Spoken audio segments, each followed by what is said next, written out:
It seemed like Kofi Kingston was always going to be a mid-carder, a grey one at that. His credentials rank amongst the very best mid-carders of all time, but to many, it's better to be a forgotten main eventer than a grey mid-carder. His pushes always ended because they never fully believed in him. Kofi did good though and got himself over throughout the years. There's a dry time period, but when he formed the New Day, it got all better. 2015 was the year where he was at his most popular. The New Day did well in getting themselves over and making a brand out of the faction, but even then there was still that thought, what if Kofi got that main event push? It was there. I remember very well this always came up during Money in the Bank time for some reason. I think it's because that was the easiest way to make him champion. It would work very well because there was 3 of them in the New Day. Kofi had established everything he could in his time in WWE, but the mere exclusion of the World Championship, even just the World Heavyweight Championship, was always going to be a black mark against him. The black mark isn't so much to blame with him, but the fact that he never got a true push to win it, even for one night. It was always going to be, oh, Kofi should have won the title. Heading into 2019, there wasn't much thought of a title reign. If anything, Kofi didn't even seem close to the world title, let alone challenging for it. The guys that seemed more likely to win it that year were Randy Orton, AJ Styles, and maybe somebody like Kevin Owens. Kofi, though, it didn't feel like he was even considered. He had an amazing career that many would wish for, one of the most memorable mid-carders of his era, top 3, and 2019 felt like another year where he competed in the tag team division. Mustafa Ali's untimely injury, though, opened way for something much grander and much more special for Kofi Kingston. He replaced Ali in the Elimination Chamber match and had a great showing.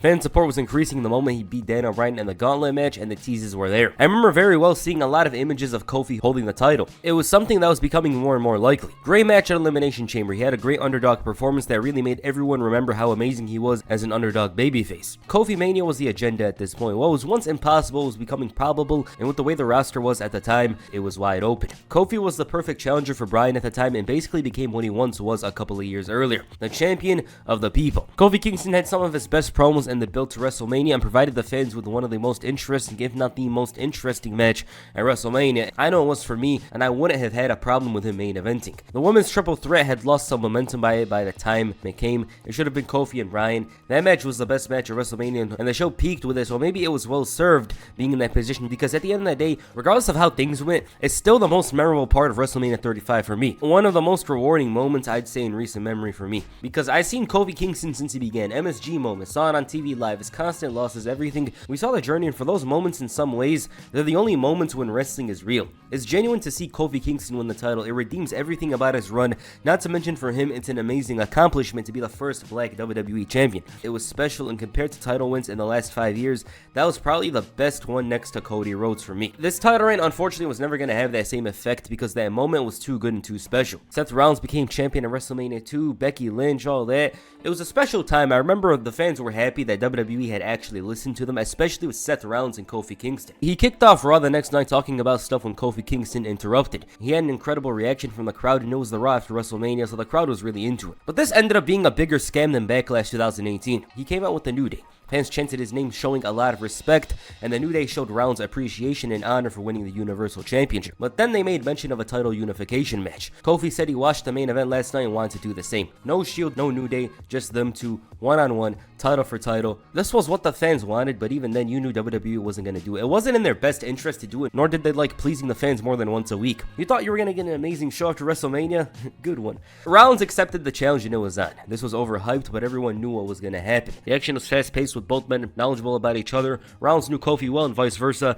What it comes down to was timing. After the commercial break, the edge was starting to go Rollins' way. His main event experience helped. The action was going back and forth, but then the bar interfered and it was clear that this wasn't going to end with a result. It just couldn't because these two just won their titles. That doesn't make sense, but then again, a title unification match doesn't make sense. But they did it anyways. Kofi and Seth ended up teaming up and beating the bar to end the week on top. This was a wonderful week for both men, and it felt like WWE was actually listening to the fans, because regardless of what we say about the year, 2019 in the beginning was a time where they were clearly doing things differently. The new WWE champion came to SmackDown the next night. They were still excited and hyped that Big E did the splits again. That's how happy they were. The New Day had too much respect and appreciation.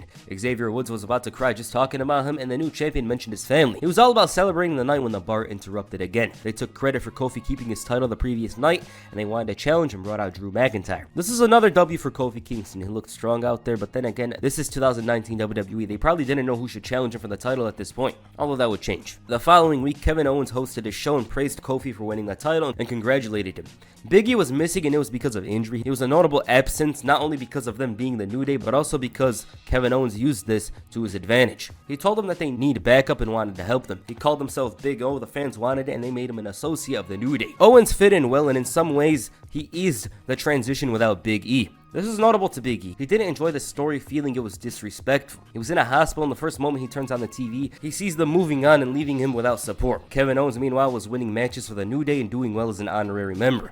This was short-lived though, and Kevin Owens turned on them the following week, setting his sights on the most coveted prize. He ripped the shirt, disrespected the fabric of the New Day, literally and figuratively. He destroyed Kofi Kingston, sent him into the barricade, beat him up like Kofi stole the title off of him. And regardless of the New Day or not, this was about the WWE Championship. He had enough of this. Kofi tried to fight back, but he was overwhelmed, and Kevin Owens tried to hit the apron powerbomb, but Xavier Woods made this safe. He took it instead. The roster was a bit light at this point. It wasn't really light, it's just WWE got a lot of guys on Raw, and whoever was on SmackDown was heel. So it wasn't a good balance. Kevin Owens turning heel wouldn't have happened if AJ Styles was on the roster. You know, it really makes sense for them to go with KO because, you know, he's legitimate, he's one of the bigger talents on the roster and stuff like that. They could have gone bigger, of course, but whatever. Kofi came out the following week throwing pancakes like nothing happened, and apparently Big E and Xavier Woods weren't in the hospital, they were doing well. I personally didn't like this because even though the New Day were positive and happy and all that, he had to get angry because his best friends were taken away from him. This promo should have happened the week after WrestleMania because Michael Cole's asking him about winning the title. He said that they're the guys that proved that the impossible can become impossible. Michael Cole hyped up WrestleMania and called it a magical moment, something that very few can have that kind of moment. You deserve it, chants intensified. Kofi was feeling all kinds of emotions at this point, and it felt like he was looking at the title victory like it happened yesterday. And then Michael Cole mentioned Kevin Owens. He said that a lot of people said that he should have seen this coming and even blamed himself a bit for this.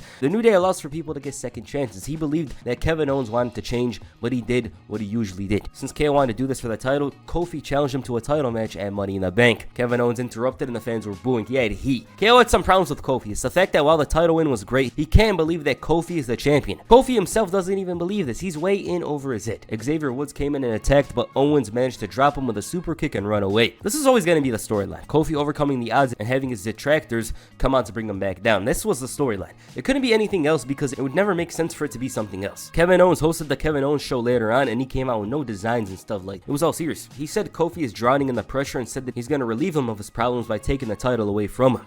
As for the guest, it was supposed to be Xavier Woods, but he couldn't come out. He interviewed the Toys instead and tried to imply that the New Day were jealous of Kofi. It got to the point where Kofi came out pissed and destroyed Kevin Owens, throwing him over a table, slamming a chair on him, and he sent him running. But before Kevin Owens could get his title shot though, Daniel Bryan got his. This is a tremendous match. It's very low-key, and because of the TV style, it obviously couldn't top the WrestleMania match. That didn't work. It was still pretty good though, and Kofi moved on. On SmackDown, Sami Zayn was trying to convince Kofi to give AJ Styles the title shot, and he was telling him not to do it, and ended up asking for a title shot himself. He thought that the fans deserve a WWE champion who's going to tell them the truth. The WWE champion said he was a fighting champion and wanted to put it on the line against either of them. This ended up being a triple threat match. Now, WWE is doing a lot of random things at the time. This was one of them. It just came from out of nowhere. I remember watching this one and actually thinking Sami Zayn had a chance. Not because of his status, but because of how it happened. This guy was in his worst era, yet they almost convinced me he was winning the title. This match was good. It was pretty good. The only problem is that no one cares about it because it happened on a random SmackDown. The reason why I thought Kofi was losing was because WWE was random at the time. Anything could have happened. Kevin Owens attacked Xavier Woods. Zayn took advantage of this and hit so many Blue Thunder bombs that he should have just gotten rid of this trash-ass finisher for not getting that job done. It was horrible. Kofi had the 2007 John Cena Black Magic here, kicking out of everything while Kevin Owens watched on. The worst signature move I've ever seen in storyline. It almost never got him the win. Then Kofi with one Trouble in Paradise gets the win. Kofi said that Kevin Owens wasn't in his head and that he's got hell to pay at Money in the Bank. They had one final confrontation the following week. It was the Kevin Owens show and Kofi wanted KO to be the host. Kofi refused to come out and said that Kofi is finally on his own. Again, he respected Kofi for winning the title and celebrating with his brothers and family, and he told him that reality begins and the only reason he's WWE champion is because of the New Day. That ends this Sunday at Money in the Bank. He called himself the most dangerous man in WWE and Kofi called him out and he finally came out. KO was ready for a fight to prove to Kofi that he doesn't have what it takes to keep the title. Owens came down to the ring all hyped up and ended up turning his back. Kofi took advantage when all of a sudden Sami Zayn made the save. Xavier Woods comes in and even then he was unable to stop them, and even though Kevin Owens had the edge, Kofi still found a way to send him running and show that he's got enough fight in him to bring out his best on Sunday. This was the first real title defense for Kofi. He had been put through hell by Kevin Owens, and through it all he tried to portray the champion as a fraud. He only knew how to get it done once. Great moment and all, but reality is about to strike him hard. Kevin Owens had been at the top. He knows what it's like facing some of the WWE's very best. Kofi doesn't. He doesn't even know how to defend his world championship on pay-per-view. Decent story. It was going to be easy to book this because it was the only way. There's no reason for Kofi to have any other story for his first title defense. If it was somebody who was already established, yeah, it makes sense, but Kofi had been portrayed as an underdog for years. Why would they get away from him when he looked most like that very thing? He was a perfect underdog here. Kofi did admit that he wasn't sure if he would have become champion if it wasn't for the New Day. Xavier Woods motivated him and got him prepared for the big match against KO. Kevin Owens was aggressive early on. He brought a lot of intensity, and Kofi's big mistake was matching it. He was trying to go with him and respond to everything the same way. He was wrestling with anger. The champion was slowing the pace and having more of an advantage to do whatever he wanted, and that didn't mean Owens didn't take risks. He did. The match started to open up with Kofi trying to pick up the pace, but because Owens did work on the back, he was always going to have it targeted. Kofi was doing too much at this point, and it was easy for Owens to come back into it. He tried to hit the Trouble in Paradise, but he was back in the Boston Crab. He hit Trouble in Paradise from out of nowhere. At this point, the challenger was going all out. He was pissed and went for the Swanton Bomb, but Kofi got his knees up. Trouble in Paradise, 1, 2, 3. These two put on something good, but the problem was AJ Styles and Seth Rollins put on a classic, a match that's considered to be one of WWE's best that year. This fouled up, but they did a good job with a simple story. Kofi trying to overcome the odds and experience of Kevin Owens. This storyline was short. It didn't last long because KO probably wasn't even supposed to be a heel for long. With that said, Kofi Kingston moved on and beat Sami Zayn, who took out Big E early on. Paul Heyman came out the briefcase after the match, and Kofi was ready. Then from out of nowhere, Dolph Ziggler returned and obliterated. He destroyed him, and this came from out of nowhere. It was random because Ziggler was away for a couple of months at this point. Some thought he would leave the company too. He took out the champion with a steel chair and they had to stretcher him out of there. He was broken and beaten, and even then Kofi still got up and walked to the back even though it served him no purpose to stand up. This led to one of Ziggler's best promos in his entire career. He went out there with all his emotions out and showed a lot of bitterness and disappointment with his career. This guy was basically upset that Kofi did what he couldn't do, or what Kofi did, he was too scared to do. Actually finished the story. He said that it should have been him. Kofi walked into the chamber, he walked out the other side as a star, and it should have been him. He walked into WrestleMania to fight for the WWE Championship, it should have been him. And on that night, he was the better wrestler, the better man, and best of all, something that he isn't used to, he actually won the title. And it should have been him.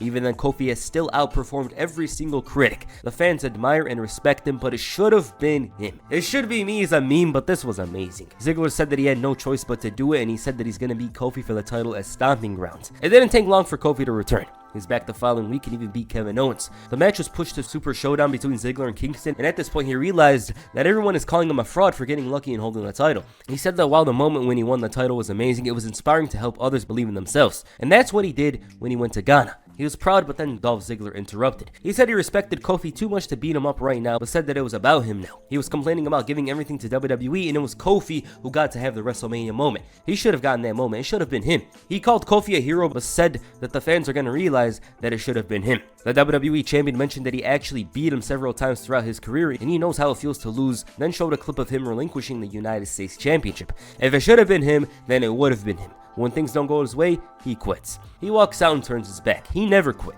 Unlike Ziggler, he's up for that challenge and said that Ziggler is not going to win a Super Showdown. As long as he's champion, it will never be him. So he showed a clip of 2 weeks ago, and Kevin Owens and Sami Zayn came out. The New Day won the match, but Ziggler struck with a super kick after the match. It was an amazing sell. You'd think Kofi became Ziggler himself. It was good. Now, their match at Super Showdown was, their match was pretty good. It wasn't like bad or amazing or anything like that, but it was decent enough. I don't think it was going to be some amazing match because they had plenty of matches in the past and they never really stood out a lot compared to other feuds. Like, if their feud had so many great matches, why can't I name one right now? I can't. Kofi once again proved he could beat the best of them, although Dolph Ziggler in 2019 doesn't fit that narrative. Best and Ziggler 2019 no match. And after Xavier Woods got involved because of Ziggler's attack early on, he hit the Trouble in Paradise to retain the title. Ziggler was upset and complained about how Kofi wasn't a hero. He needed Xavier Woods' help to win and called him a coward. He said that he outperformed him and called him the best WWE champion in history. Yeah, maybe they should have given him the title shot just for that mention. He demanded another match, one-on-one. He wanted a steel cage match. Big E made his return later that week and the New Day was back. They were ready to return to the squared circle as a trio, and Woods was more focused on E3 rather than dealing with Sami Zayn, Kevin Owens, and Dolph Ziggler. Kofi wasn't even worried about Ziggler. He beat him once, he could do it again. I mean, it's Dolph Ziggler in the year of 2019. Why would you be worried about him? Ziggler interrupted and mentioned how he praised Kofi for how he earned everything he got, but then he betrayed him and the fans. Best of all, Kofi betrayed himself. And the only reason he's still WWE champion is because is because of Xavier Woods. And now Kofi himself could admit that it should have been Ziggler. This is why he wanted a steel cage match, to prevent any interference. Then everyone will know that without help, Kofi can't beat him. The champion mentioned that Ziggler assaulted Woods earlier. How didn't you expect him to return the favor? Like, you did it earlier on. Zayn and Owens came out. He said that they always enjoy beating up the New Day. And as for Kofi, he said that Ziggler's been saying he's running away and stuff. Stomping grounds will prove him wrong. The tag team match went the New Day's way, with Kofi Kingston scoring the victory, and Ziggler was still on the whole Super Showdown thing, telling the champion he doesn't deserve to hold the title. He was confident of his chances on Sunday because there's no New Day. He spoke about what he was going to do, but then Kofi mentioned his journey to the title began in a cage, the Elimination Chamber. Regardless, he will beat him at Stomping Grounds. Ziggler didn't want to talk about tonight, he wanted Sunday. The positivity of the New Day, all of that comes to an end. It comes crumbling down because it should have been him. This match at Stomping Grounds was good. It was nice, but I don't like cage matches, especially when this match didn't need to be that. They were better served having another normal match or even something like a ladder match, because it does not bring out the best in Dolph Ziggler and Kofi Kingston to have a steel cage match. Like, yes, their feud was somewhat intense, but they're not that type of wrestlers, you know? The match was decent. It wasn't all that, you know? Like, I'm not gonna hype it up. It wasn't amazing or anything like that. Ziggler almost won the match before Kofi dived through the ropes onto the floor to win the title. With Ziggler out of the way, it was off to another challenger, Samoa Joe. Joe attacked the champion after his matches with Kevin Owens and Sami Zayn.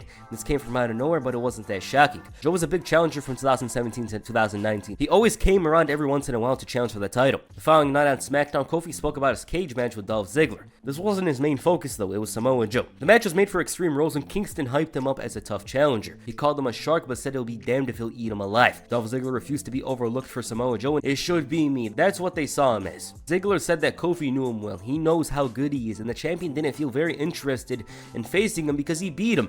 He called him a coward for jumping through that door and said that he should be champion right now. He revealed that if he beat Kofi tonight in the main event, he'll get added to the Extreme Rules title match, and he mentioned that it's 2 out of 3 falls. Okay, I kind of forgot about this. The 2 out of 3 falls era was horrible. It was so bad because WWE had to hide the action from the commercial break, which is good and all, but it made things a lot more predictable and limited some of the action. It's always gonna be 1-0, 1-1, 2-1. It's not 2-all. It almost never worked that way.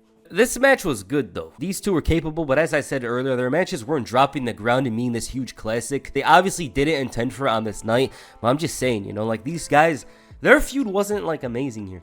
Their matches weren't. Nothing about it was that good. The following week, Samoa Joe once again got Kofi Kingston and locked him in the Coquina Clutch again. Compared to Kevin Owens and Dolph Ziggler, Samoa Joe had his number. He said that he's been a recipient of generosity. This was about Kofi Kingston. He said that the New Day has done so much for him and his title reign. He even mentioned how they'd let go of their title challenges to help him. So Kofi mentioned the previous title defenses and how he won them all by himself. He even told Joe that he's beating him. And since he's talking about help or whatever, what has Samoa Joe done? Lose the US title to Ricochet? He used to be something, now he sneaks around and attacks people from behind. Joe went on a long talk about how Kofi lies about who he is to the fans and tries to portray himself as a good family man. Kofi called him jealous and said he'll never have a moment like he did at WrestleMania to celebrate with his kids. This was simple for Joe. In order to show who Kofi truly is, he should shake his hand after these last 2 weeks where he was choked out. He gave him 5 seconds and said that it'll make him beg for a handshake. Never seen someone so pressed by that. A goofy middle finger. Kofi hits trouble in paradise and stood tall over Samoa Joe. The challenger promised to beat down Kofi and embarrass him before putting him to sleep. He saw himself as someone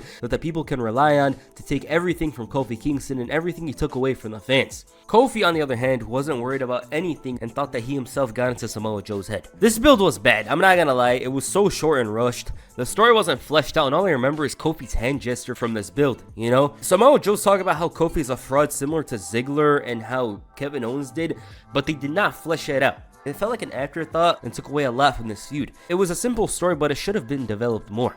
So at this point, it felt like there was a beast lurking over Kofi Kingston. Paul Heyman even promised to cash in during Extreme Rules, and it felt like that's where WWE was going. This was obviously going to overshadow the story between Kingston and Joe. Joe overwhelmed the champion early on. He was very aggressive but not urgent, and that was the difference with his experience. The champion was trying to pick up the pace, but it wasn't working with Joe being one step ahead. He targeted the hand and stepped right onto it. He had something small but ended up ruining it because Joe was desperate to keep that advantage he had throughout the match. The match picked up, and right as it was getting started, Kofi has trouble in paradise to retain the title. It felt a bit deflating because the match was getting good. The match was 9 minutes, and just like the feud, it felt unfinished. Samoa Joe is the least threatening challenger Kofi Kingston had, and that's saying something because this man had Dolph Ziggler in the year of 2019 as one of his toughest challengers. But he was going to feud with someone really notable. Ever since Kingston captured the WWE Championship, a big question surrounding his title reign was always the question of Randy Orton. These two didn't cross paths for months, and it was becoming more obvious what the plan was. In order for Kofi's reign to be legitimate, legitimized, he had to overcome the Viper, the Apex Predator. Orton got in Kofi's head, beating him in a 6-man tag team match that week on SmackDown. It was the same hurdle Kofi walked into 10 years earlier, and since then,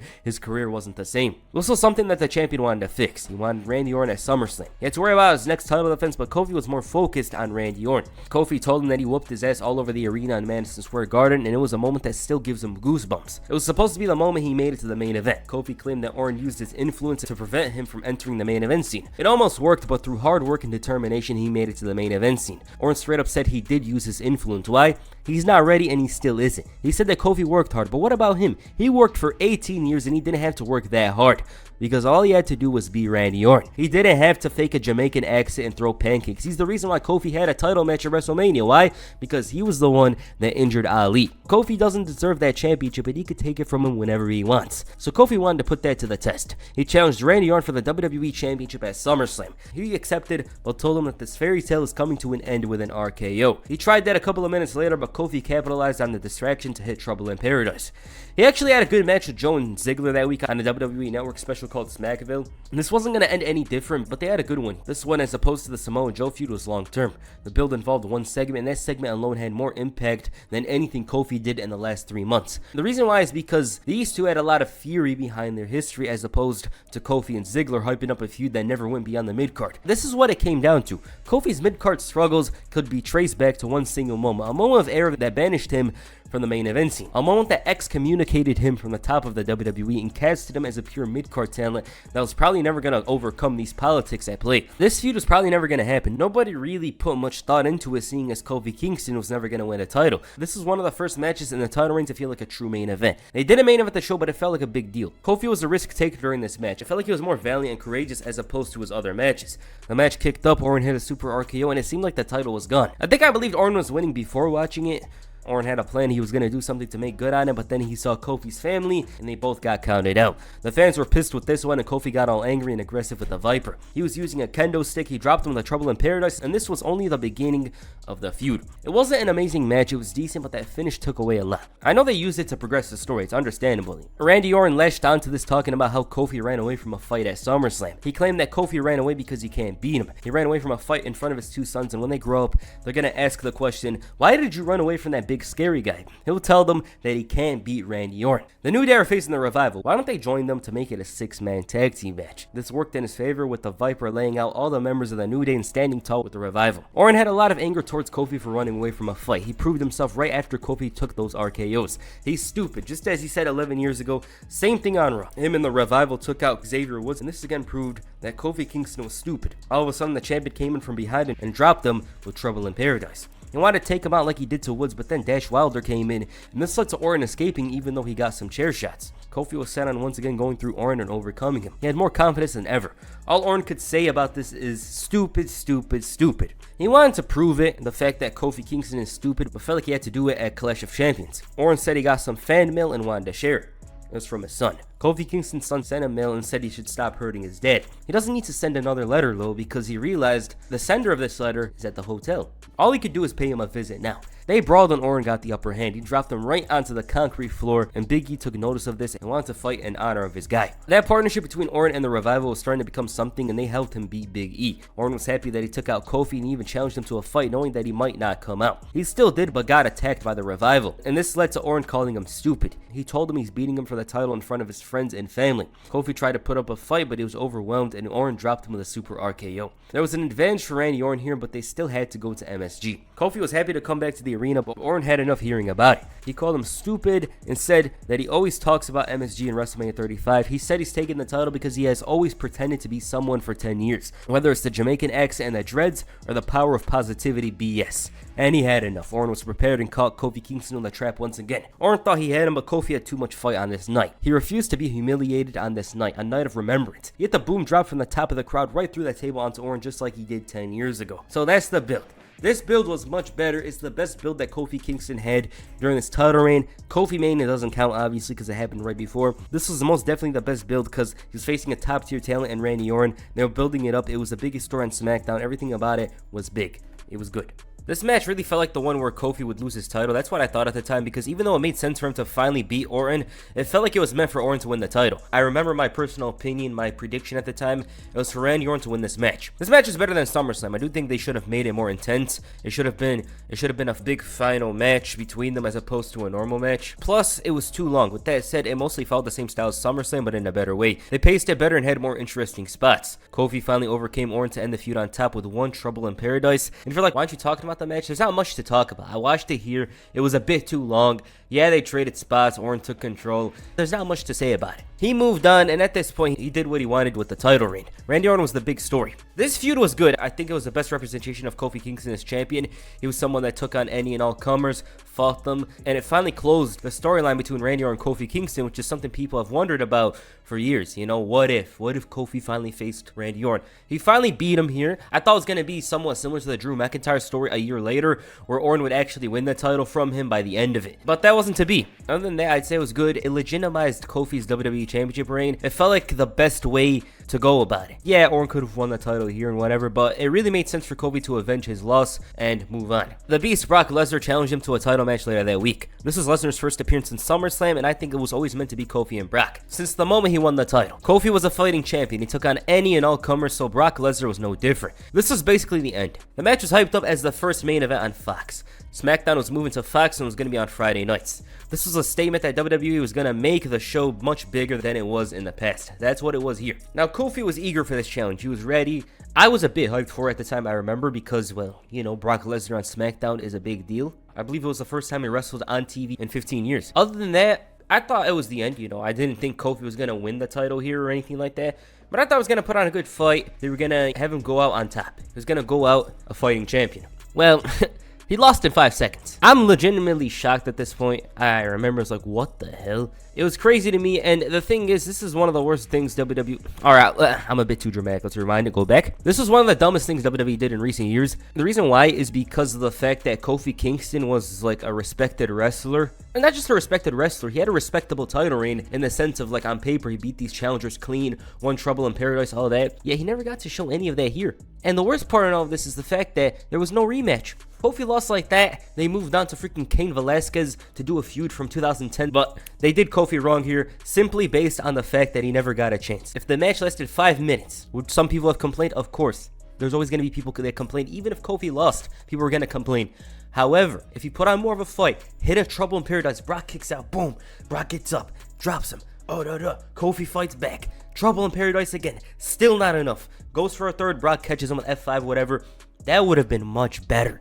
That would have been the story of the title reign. You know, Kofi's fighting and fighting and fighting and doing what he can to win. But in the end here, it just doesn't work. It really would have matched the title reign well. It would have been a great way to end the title reign. But they didn't. Like, I don't understand it. Why they gotta do a squash match for a title reign that lasted 6 months? It doesn't make sense to me, because this is the WWE Championship. It's not the US title, the freaking 24/7 championship or anything like that. This is the WWE's most prestigious prize, the biggest prize in the company, the WWE Championship. I know they prioritize the Universal title, but in my mind, regardless of how the WWE title is booked, it will always be the #1 title to me. And to see them do this with a champion that held the title for 6 months it's kind of messed up. I'm sure Kofi was bitter about it, but not to the point where it affected him. However, I just think they should have gave it a much better ending. I think Kofi Kingston, of all people, did deserve a proper ending to this title reign, going out as a fighting champion. It was so bad, it kind of showed people, hey, we're gonna do whatever the hell we want, to hell with your ideas, to hell with your optimism, we're gonna ruin it, we're gonna burn it to the ground.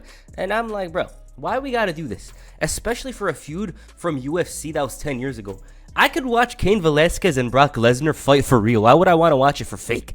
Why would I want to watch a pro wrestling version of it? We could watch it for real on freaking UFC Fight Pass, wherever the hell it's called. And that's what was messed up. It's the fact that a 6-month title reign, regardless of Kofi Kingston, you know, he's one of the most respected wrestlers of that era, to this day still is. But regardless of the wrestler, even if it's Jinder Mahal, freaking Jack Swagger 2010, for someone to get squashed like that and have him move on after a long title reign, one of the longest title reigns in the last 10 years, is bizarre. It's messed up. It's very unfortunate, but it is what it is. That's the industry for you, right? All right, with that said, Kofi Kingston's WWE Championship reign, I remember it much worse than I did initially. Like, it was much worse when I remembered it, but it turned out to be much better than I actually remembered it to be. The reason why is because I actually I don't know, I felt like I came into it hating on it a little. It wasn't good. On paper, it was. It's hard to describe, but on paper, Kofi Kingston's title reign is very good. You look at the challengers, yeah, I know, Dolph Ziggler in 2019. Dolph Ziggler wouldn't be a formidable opponent in 2015, let alone 2019, but just look at it on paper.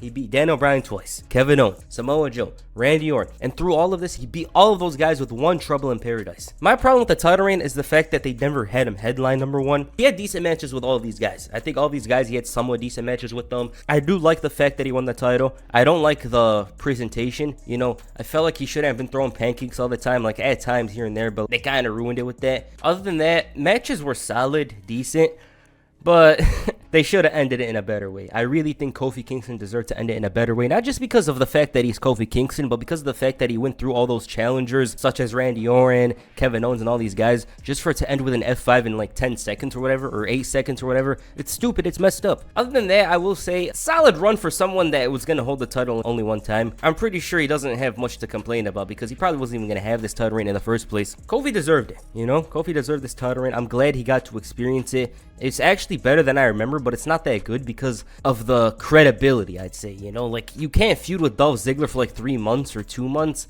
and say a title reign's big. Like, I just can't say it. It wasn't a big title reign. It did good for Kofi Kingston, you know? That was nice. All right, with that said, the original plan was actually to have Kofi lose to Brock since he won the title. So the week he won the title, the day or whatever, he was going to lose to Brock Lesnar. It was always destined to be that way. That said, I did think there was a big possibility of Shane McMahon winning that title because WWE in 2019 was weird. So yeah. All right, what do you guys think of Kofi Kingston's title reign? Please comment down below. And that's it for this video. Make sure you hit the boom drop on the like button and perhaps the Trouble in Paradise on the subscribe button. Peace. I'm out.